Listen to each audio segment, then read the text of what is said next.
Hey guys, it's me, Mr. 250, and welcome back to Banshee's Last Cry. Now, it was said, last episode in the comments that, the story is a little bit faster than the original story was, and I will agree, that's definitely true. I don't think it necessarily makes it bad, but it's definitely a different feeling. Because the original story was about a murder and mystery, while some of these other stories are about action and mystery, but not the same kind of mystery. Anyway, let's continue with Grace wanting us to search the room because Bobby's seeming a little bit suspicious right now. Next to the kitchen was a living room. It was slightly larger than the guest rooms, and instead of beds, there were bookshelves and a stereo setup. But even after looking in the closets and so forth, I didn't find anyone. "No one here!" I shouted down the hall to Grace. "Search some more!" she yelled back. Now that I thought about it, I hadn't searched the bathroom. Ah! The moment I opened the bathroom door, something black flew towards me. It had been leaning against the door and came crashing forward when I opened. It was Colleen Forrest's head. She fell onto her back, arms splayed out over her head. Her unseeing eyes stared straight up, as if they were looking at me. Her throat had been sliced from ear to ear, just like Tiffany Oakley. "Grace! Miss Forrest, she's dead!" Grace came over, backing up slowly to where I was and glanced briefly down at the body on the floor. I thought so. So, Grace had expected me to find her like this? "Colleen, is she dead?" Bobby called out to us. "Cut the crap. You did it, didn't you?" "Can I come in?" Grace hesitated for a moment, then moved to the side to let him in. He took one glance at the body and his face crumbled. "Oh God, no! Quit with the act already." Grace had already decided that Bobby had killed them. "Wait a minute. Where's Mr. Forrest?" Bobby and Grace quickly glanced at each other. It couldn't be the boss? A look of sudden bewilderment crossed Grace's face. "Did you check inside?" I shook my head in response to Bobby's question. He stepped over the body into the bathroom and looked inside. But there was no sign of Mr. Forrest hiding, nor was there another body. Crouching down next to Colleen, he carefully examined her neck. "Max, what did the wound look like on the woman who was killed last night?" "Like this. Just like this. And the message, Banshee, was left next to it, right?" "Yeah." I glanced through the door and saw that, at some point, Bobby had started to stare at Mr. Jones. Grace took a glance at him. "I hope you're not going to tell me the Banshee did it." Bobby shook his head. "No, I'm not." "But she went to Max's room because she didn't know who the Banshee was, right? So whoever it was that killed her, it doesn't make sense that she would have written Banshee." "That seems pretty logical," I thought. "So how about this then? Someone other than the Banshee killed the French agent and Colleen. Do we agree on that much?" Bobby nodded in agreement. "And that someone wasn't you?" "Absolutely not." Grace seemed to slowly accept that Bobby was telling the truth. "But if it hadn't have been him, then who killed Tiffany and Colleen? Was it Grace's boss, Mr. Forrest? Or was it one of the spies up on the second floor? Not only did we not know, but we had no clue as to what the motive would be." "What are you doing?" Suddenly, we heard a voice from down the hall. It was Mr. Jones. Just around the corner of the hallway, I spied the edge of a coat. "No!" Bobby leaped. Whoop. At that exact moment, there came the firecracker popping of a machine gun, and it looked like Bobby broke into some kind of crazy dance. Ping! Something hit my cheek with a hot burning sensation. Once the sound stopped, Bobby lay twisted on the hallway floor. I put my hand to my cheek, and it came away bloody. But it wasn't just my cheek. The walls of the hallway, the door, and Grace's clothes were all splattered with blood. "Bobby!" So, I ran to Bobby, or I stuck my head out of the door and looked. I think it may have made a wrong turn before, but we'll go with it, and I'm just gonna go for a different route this time. How about that? Let's see. So I ran to Bobby. No! By the time I heard Grace's shout, it was too late. As soon as I got out the door, I felt like I was struck all over by rapid-fire punches. Some were sharp, stabbing hits. Other were heavy body blows that tore through my flesh and ripped my insides apart. It was like having tiny bombs embedded in my flesh suddenly explode all at once. A fine mist of blood burst all around me, and the stench of gunpowder burned in my nose. Max! I heard someone scream my name mournfully as I slowly collapsed onto the fallen body of Bobby. Was I going to die? Here in the mountains of Canada with no friends or family near me? There was a long silence that felt like minutes. Max! There was that scream again, followed by the ugly bark of the machine gun. A rain of blood sprayed over me again. But whose blood? I heard a body hit the floor near me.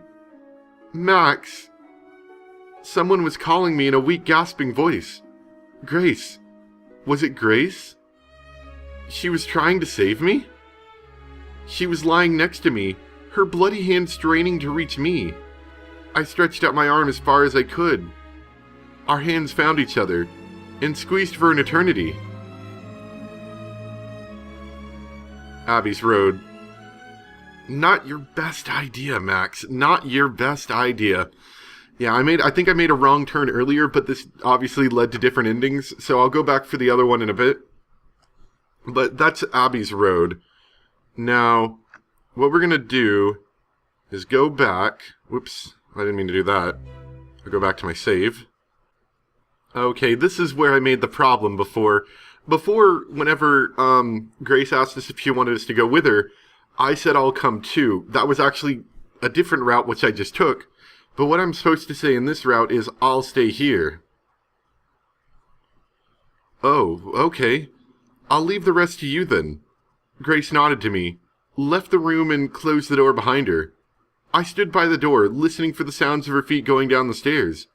When I was sure they were gone, I opened the bathroom door. Okay, come out.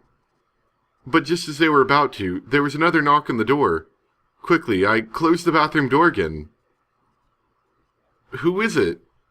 Say, if you're not too busy, there's something I'd like to ask. A soft woman's voice. Who could it be? I wondered as I slowly opened the door. Standing there was Miss Buchanan. Yes, what can I help you with? It's this. She stuck her right hand out, and at first, I thought she was handing me something. Looking down, I saw that she was holding what looked like a large lighter. But I was wrong. It was a tiny gun that, if it were in a man's hands, would have been completely hidden. Welp, keep quiet, you.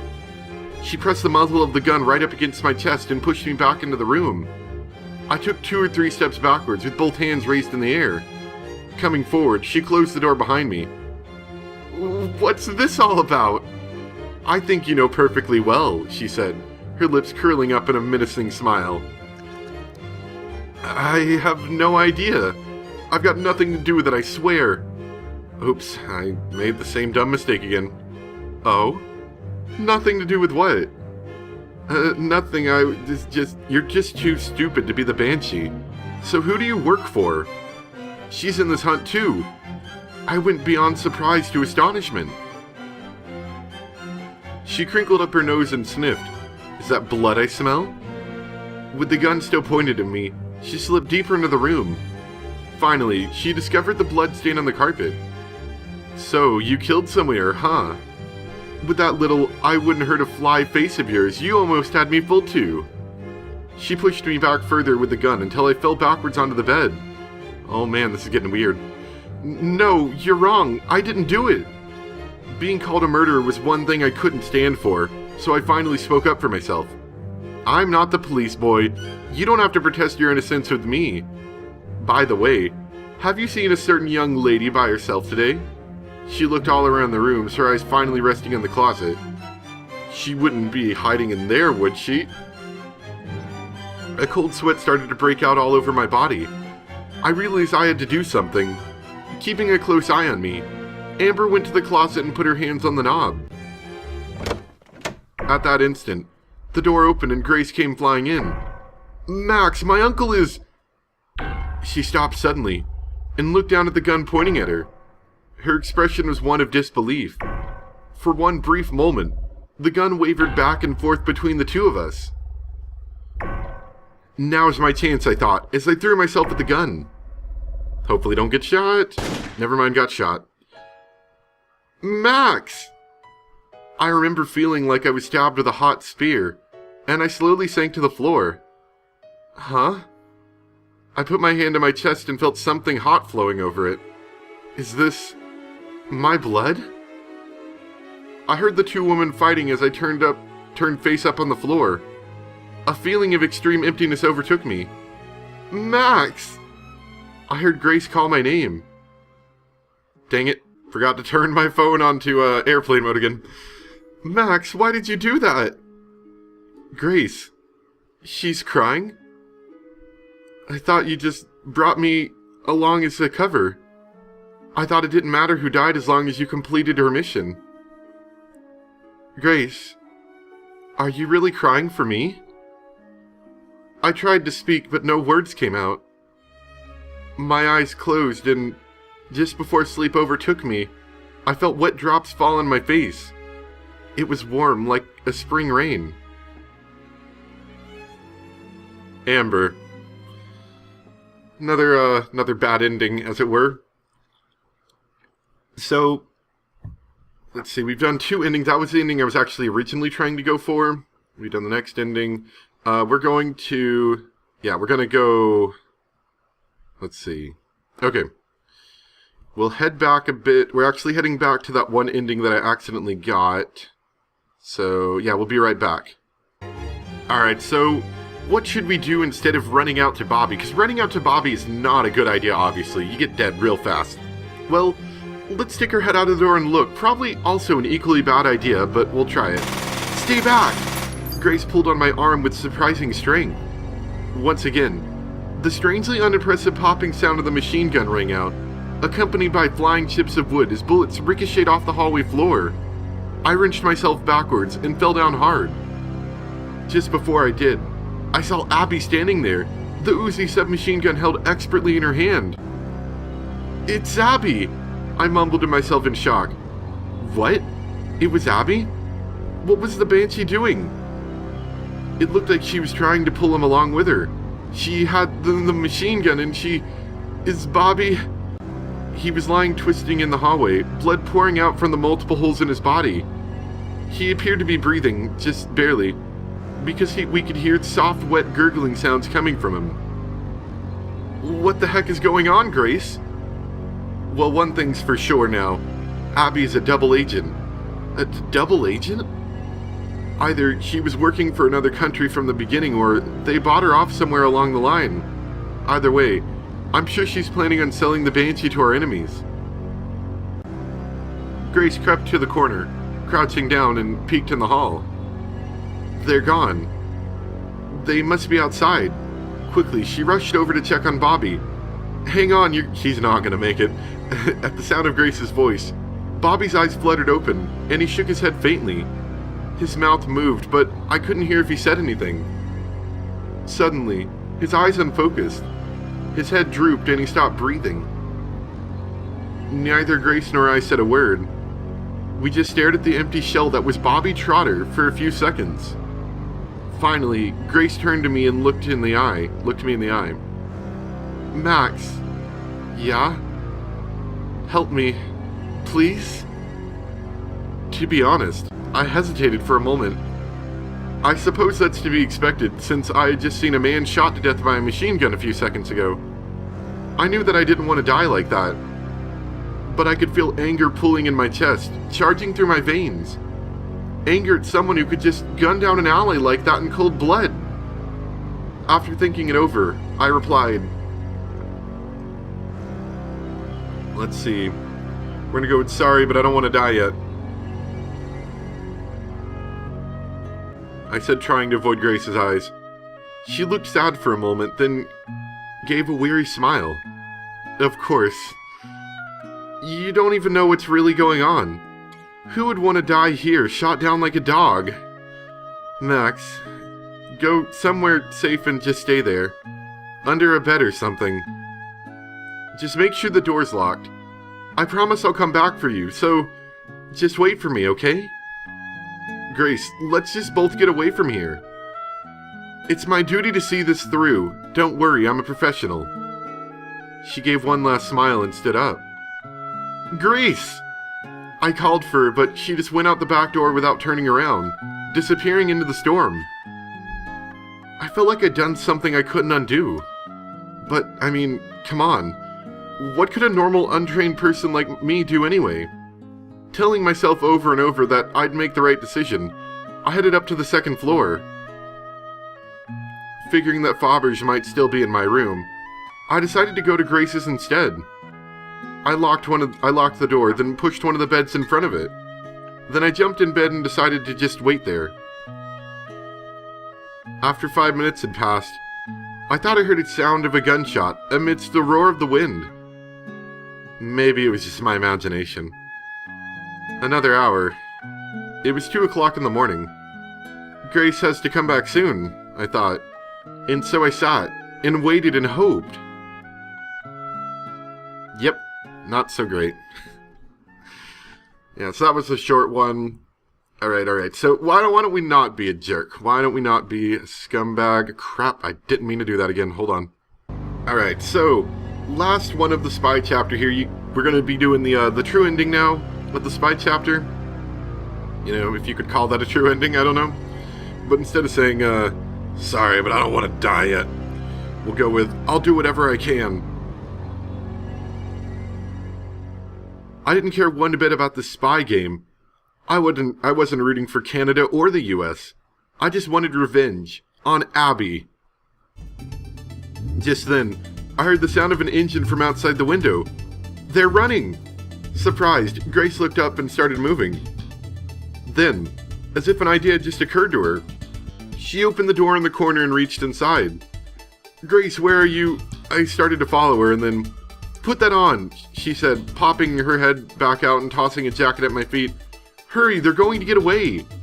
With just one sleeve on, we dashed down the hallway and out into the snow. As soon as we exited the inn, the wind and the snow cut into us like sharp, vicious knives. Just then, we saw a snowmobile zipping through the snow, moving away from us. I couldn't say for sure who was riding on it, but it held 2 people. Max, can you drive a snowmobile? No? Well, then you'd better take this. Without bothering to wait for my answer, she shoved the gun into my hand and took off running. The ugly lump of black steel was heavier than it looked, and cold. Was I supposed to use this? Grace disappeared quickly into the thick blanket of white. Stepping down the stairs, I tried desperately to spot her, but I didn't even know which way to look. Maybe it would be better if I just stayed here, I thought. Suddenly, I heard the sound of an engine just like the one I'd heard before. But with that streaming blonde hair, there was no mistake about who was on this one. It was Grace. Hurry, jump on! She was wearing goggles over a ski mask and had on a pair of thick gloves. Holding back my fear, I climbed onto the back as quickly as I could, trying to settle into a comfortable but safe position. As soon as I was on board, she took off like a rocket. Whoa! My whole upper body bounced around crazily. We flew through the snow far faster than I had thought possible. I held onto the seat for dear life. Hang on, here we go! Grace shouted back at me. She wasn't joking. Flying over the drifts of snow, it was like riding a bull in the rodeo. I had no choice but to grab onto Grace, so well, I wonder which one of these sounds better. Wrapped my hands around her chest and clung tightly to her back. Even underneath all those layers, her supple curves were impossible not to notice. Hey, watch where you're grabbing! Sorry, I needed something firm to hold on to. Reluctantly, I lowered my hands so they were around her stomach. Oh, Max, look at you. Even with all the snow, we couldn't see in front of the snowmobile. But Grace, heedless of the danger, only increased her speed. We were bounced violently up and down as the vehicle raced through the woods. I could feel the pounding impact of each jump travel up my spine through the seat. Even protected by Grace in front, the blowing wind and snow was so cold that it tore into my hands and face and froze my hands into mummified claws. It felt as if my ears and fingers were going to shatter and break off. Soon, even that feeling was lost to a numbing deadness. "We're going too fast. I think you better slow down." "Hold on tight," Grace shouted, ignoring my advice. Oh, yep. I think that is the only actual, moving video in this entire game. An instant later, we were flying through the air. My stomach lurched, and the sickening feeling of weightlessness seemed to last an eternity. Unable to control my fear, I let out a scream. The jolt of the impact when we hit the ground made my teeth rattle. The fact that we managed to keep going without being thrown off to our deaths can only be described as a miracle. We caught up to him. I couldn't see a thing through the thick curtain of snow that surrounded us, but at just that moment, I heard the faint sound of another engine. But if I could hear them, that meant that they could hear us too. I didn't want to be suddenly turned into frozen Swiss cheese by that machine gun. Grace, seeming to sense my fear, shouted at me. "We've got one advantage they don't." "What's that?" "She can't shoot a machine gun while she's driving." "Well, I think you could. It would just be very difficult to aim with any real, actual aim." Well, I guess she had a point. On the other hand, I was someone who had never fired a handgun in his entire life. There they are. I looked ahead and saw another snowmobile just slightly ahead of us, so close that it looked like we were going to collide. I expected Grace to slow down, but instead, she gunned the throttle until her front skis bashed into the back of their vehicle. For just a moment, the blowing snow cleared up and I saw Abby staring back at us, her teeth bared in an animal-like snarl. The Banshee was slumped over on her back, looking as if he might fall off at any time. She must have knocked him unconscious. Grace reduced her speed for a moment, and they dropped out of sight somewhere ahead of us. I think she laid off the throttle at the sound of my panicked scream. "Listen up. I'm going to get alongside them, and I want you to jump and pull just the Banshee off, okay?" "Jump?" She said that like it was no big deal. But what was going to happen to me if I jumped off at this speed? Still, I realized that there was no choice. "You ready? Don't worry. As long as you don't hit the snowmobile, the snow will cushion your fall." Don't hit the snowmobile, don't die. Got it. Dispensing her final bit of expert advice, Grace gunned the engine once more. Soon, the other snowmobile was within sight, but as soon as they noticed us, they sped up too. They weren't going to make this easy. When we swerved right, they swerved right. When we swerved left, so did they, blocking our way each time. This is going to get ugly. Hang on tight. I didn't have time to ask her what she meant. She turned to the handlebars briefly to the left, then jammed it hard all the way to the right. "We're gonna hit the snowbank!" Something like a scream rose in my throat. Just before we slammed into a snowy embankment, Grace leaned her entire body to the left, so that the snowmobile's right ski was lifted into the air. For a brief instant, I was certain we were going to roll, and I closed my eyes. But the right ski slipped smoothly up the embankment. Still, up on one ski, we pushed our way so we were now running side by side with the other snowmobile.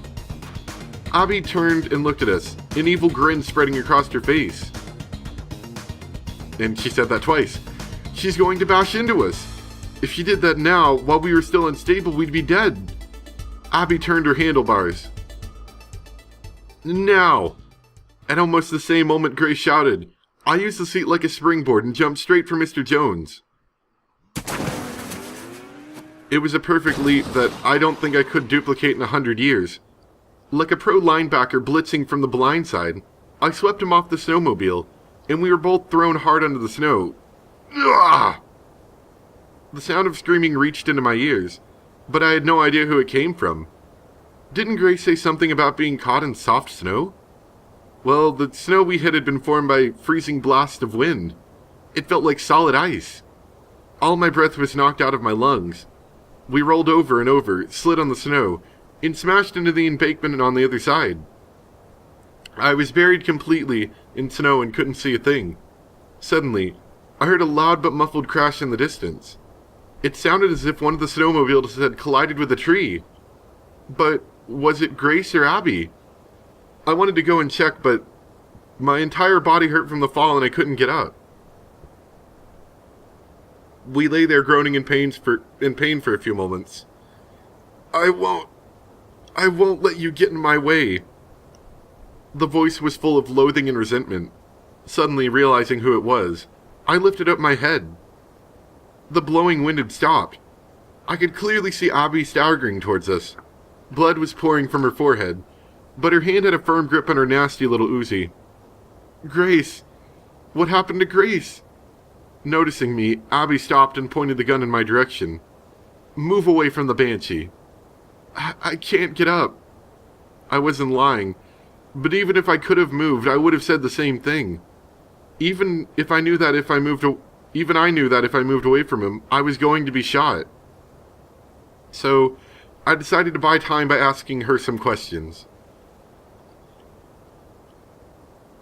Abby, just who are you working for anyway? You don't need to know.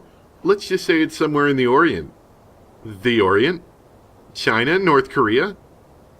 Why did you kill Colleen and the others? She was beginning to suspect me.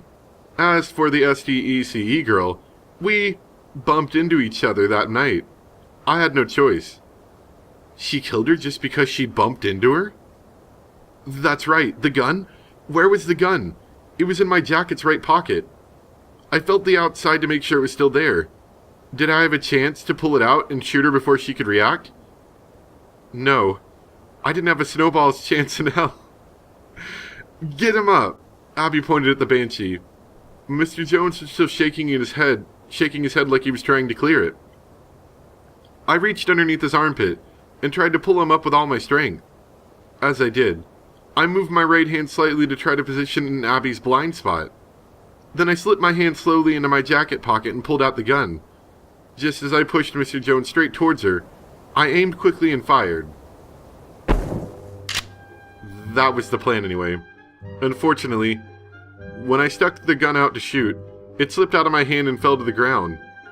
It bounced on the hard snow and slid all the way to Abby's feet. It was just too cold. Not only could I not shoot the gun, I no longer even had the strength to hold on to it. Oh dear. Don't you know little boys shouldn't play with guns? Now I'll have to punish you. Awkward. Although you'll be dead before it becomes too awkward, I'm sure. Abby pointed the Uzi at my head and grinned. I just stood there in shock, staring at that muzzle that now looked about a foot wide. It's over. I'm dead. But what is death anyway? As odd as it seems, I clearly remembered thinking that as I waited to die.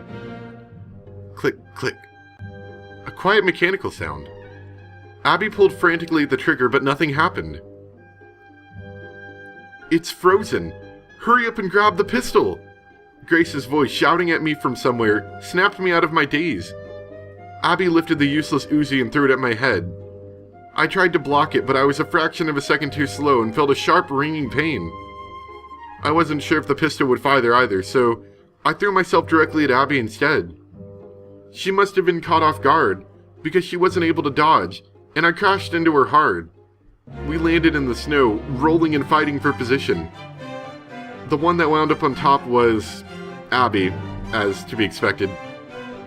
I heard a rasping metallic sound, and suddenly, a long, thin needle-like knife was in her left hand. I could see a dried stain of blood on its glittering edge. So this was the knife she used to kill Colleen and Tiffany. Now, it was going to slice open my throat.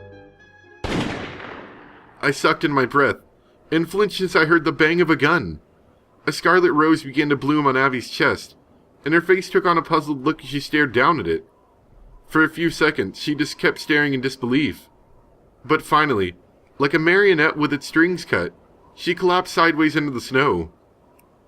Grace was still poised in the classic shooting position, down on one knee, with the gun pointed at the target. I managed to stagger to my feet, and Grace let out a sigh of relief and came running to me.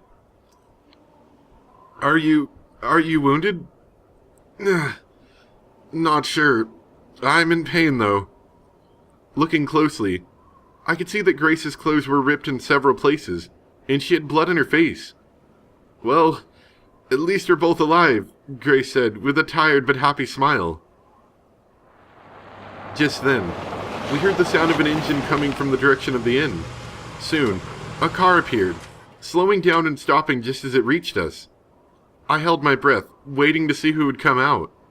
Eventually, the door slowly opened, and, to my surprise, out came Mr. Forrest. Mr. Forrest, you're alive! He looked at me and Grace for a few seconds, and then shifted his gaze to the Banshee and Abby where she lay on the ground. Then he nodded gravely. I guess it's all over. Where were you this whole time? Do you even know what happened to Bobby? To Colleen? Grace was trying to hold back her anger. It's unfortunate that they had to be sacrificed, but there were no other options. No other options? What does that mean? He turned away from Grace before answering. It was all part of a plan to find the mole. Find the mole? What are you talking about? I knew someone on the inside was selling information, so I gathered all the likely suspects here together on the pretense of catching the Banshee. You two are no exception. Pretense? So the Banshee was never the real target after all? The Banshee doesn't even exist. He's just a straw man we've been fabricating over the years. A straw man? But how can you say that? We got him! Grace pointed her finger at Mr. Jones. Oh, that doddering old man? He looks like the Banshee to you? I don't know who he is, but I can guarantee you one thing. He's no Banshee. At the risk of repeating myself, the Banshee is fiction, made up, an imaginary legend. It started as a little office joke. Did you hear about the leak? Yeah, it must have been that mean old Banshee again. That kind of thing. But eventually, someone realized that this Banshee character might be useful at some point. So we worked at making him real. People on the inside and outside started to believe in him. And he proved to be even more useful than any of us believed. Not only did we catch our mole, but we netted deep cover spies from other agencies too. Grace fell to her knees, both hands sinking deep in the snow.